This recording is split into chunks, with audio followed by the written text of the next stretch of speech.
The plains didn't forgive mistakes. They remembered them. Dust rolled across the open land like a living thing, crawling low and slow beneath a sky bleached pale by the sun. The wind carried the smell of dry grass, horse sweat, and old iron, blood that had soaked into the soil so long ago. It no longer shocked anyone. Out here, life was measured in miles between water. And how long a man could sit straight, in a saddle, with pain gnawing at his bones. The cowboy reined in his horse at the edge of the ridge and looked down at what was left of his ranch. A few fences still stood, crooked and broken-toothed.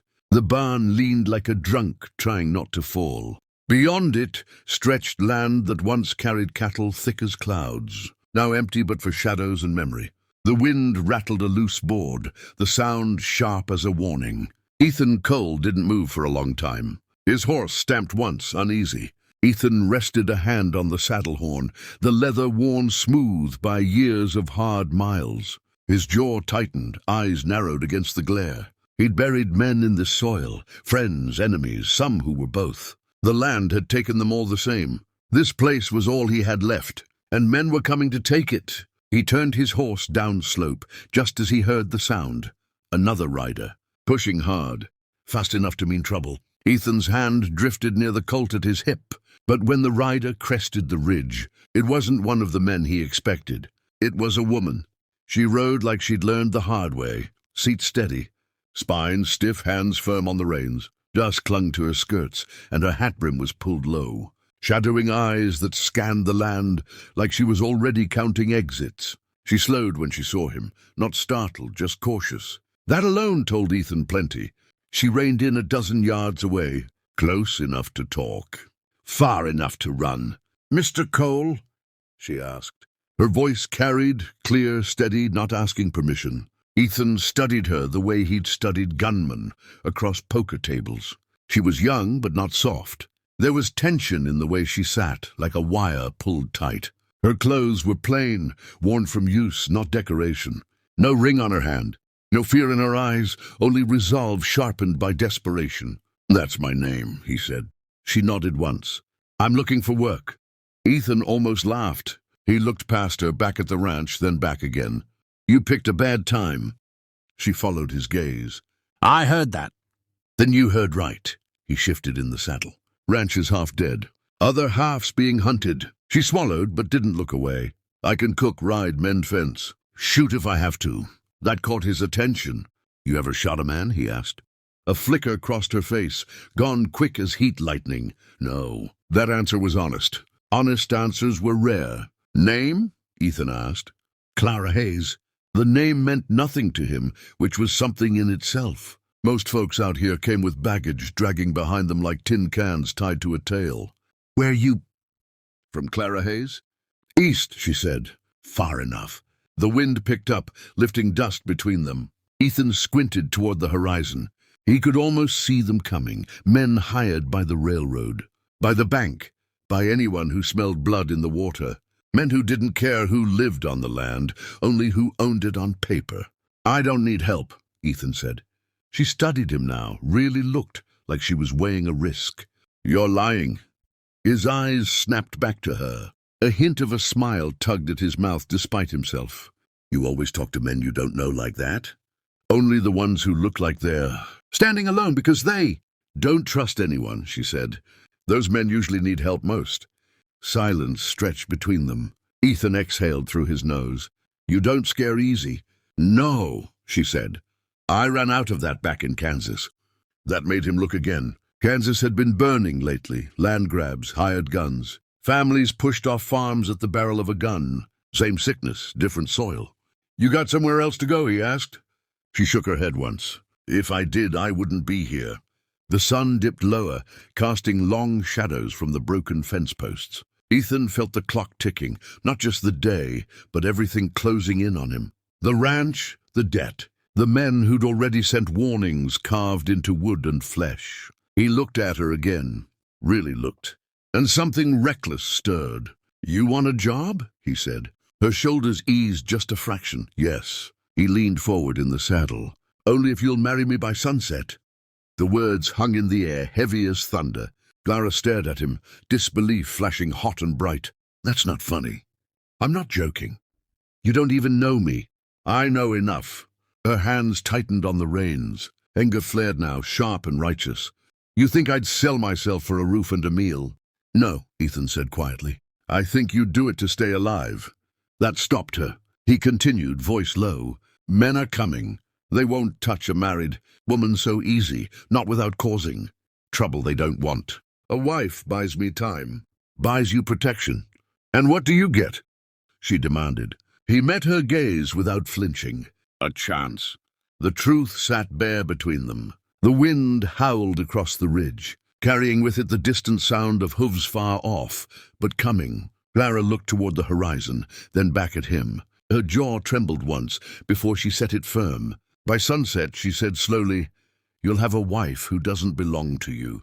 Ethan nodded. That's fine. She studied him like she was stepping onto thin ice, and after he said, We see who survives. The sun slid lower, bleeding red across the plains. And the clock began to run.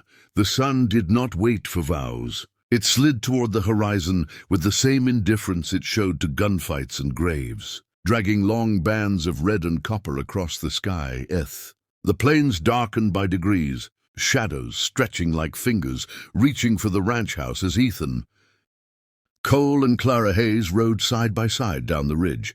Neither spoke. The silence between them wasn't empty. It was packed tight with questions neither dared ask. Clara's pulse hammered in her ears with every step of the horse. She kept her chin up, eyes forward, forcing herself not to look at Ethan too long. Looking made things real, and reality, right now, was a blade pressed close to her throat. Marriage by sunset. She had crossed rivers swollen with spring melt, slept in ditches with her boots on, stared down men who thought fear was a woman's natural state.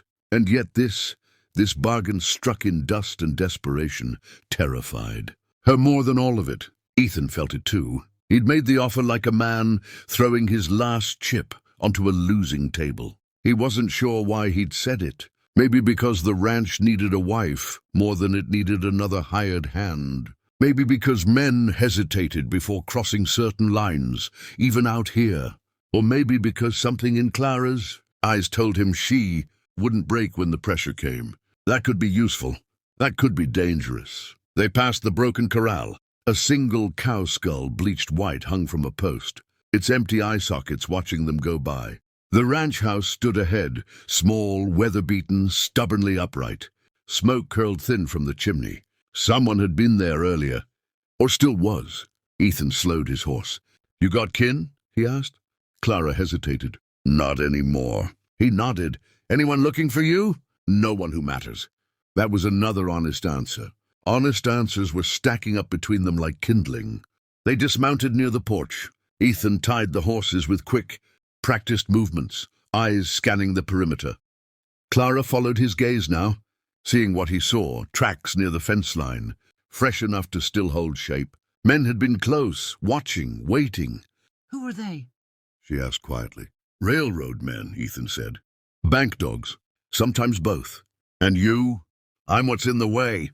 Inside the house, the air smelled of coffee grounds and old wood. A single table sat near the window, scarred by knives and time. A Bible rested on it, thick with dust, untouched for years. Clara looked at it. You religious? She asked. Ethan shook his head. Not since it stopped helping. The clock on the wall ticked loud enough to feel. The sun bled through the window, staining the floorboards red. We don't need a preacher, Ethan said. Justice of the peace lives 2 miles west. If he's sober. And if he's not, then we improvise. She let out a short, humorless breath. You always gamble this way? Only when the alternative's worse. They mounted again and rode hard. The justice of the peace, a man named Wilkes, squinted at them through bleary eyes and a week's worth of stubble. He stood on his porch holding a bottle he did not bother to hide. You two lost? He asked. No, Ethan said. We're in a hurry. Wilkes looked from Ethan to Clara, taking in the dust, the tension, the way. Neither quite touched the other. His gaze sharpened just a little. You sure about this, miss? Clara answered before Ethan could. Yes. The word surprised her with how steady it sounded. Wilkes shrugged. Ain't my place to judge. Sun's still up.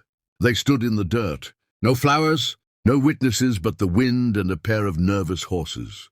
Wilkes read from memory, stumbling over words he'd said too many times to care about anymore. Clara barely heard them. She watched Ethan's face instead, hard lines carved by years of grit and loss. When Wilkes asked if he took her as his lawful wife, Ethan didn't hesitate. "I do." The words landed heavy. When it was her turn, her throat tightened. For a heartbeat, fear surged. Fear of being trapped, of trading one danger for another. Then she thought of Kansas, of firelight and screams, of running until her lungs burned. "I do," she said. Wilkes nodded, satisfied enough. "By the power vested in me, such as it is, you're married." The sun dipped below the horizon. Just like that, she belonged to a man she'd known less than a day. Ethan removed his hat. For a moment, he looked almost unsure. Then he reached into his pocket and produced a plain silver band. Worn, old. "My mother's," he said quietly. "If that's all right." Clara took it. The metal was warm from his skin. She slid it onto her finger. It fit. That frightened her more than it should have. They rode back in silence, but it was a different silence now, charged, fragile, waiting to break. They were halfway home when the gunshot cracked across the plains. Ethan reacted instantly, yanking his horse sideways as the bullet tore through dust where his head had been a second earlier. "Down!" he shouted. Clara threw herself from the saddle as another shot rang out. She hit the ground hard, breath whooshing from her lungs. The horses screamed and bolted. Men rose from behind a low ridge, 3 of them, rifles leveled, moving with practiced confidence. "Railroad scouts," Ethan muttered. He crawled to Clara's side, pressing her flat. "You all right?" She nodded, pulse wild. "You said they wouldn't touch a married woman."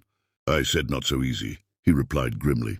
A bullet chewed into the dirt inches from her face. Ethan drew his Colt and returned fire, the sound sharp and final. One man dropped screaming. The others scattered, flanking wide. Clara's hands shook, but her mind cleared. She reached for the rifle strapped to Ethan's fallen saddle. He saw her and hesitated. "You know how to use that?" he asked. She met his eyes. Enough. That was all the time there was. She fired. The recoil slammed her shoulder, but the shot went true, forcing one man back behind cover.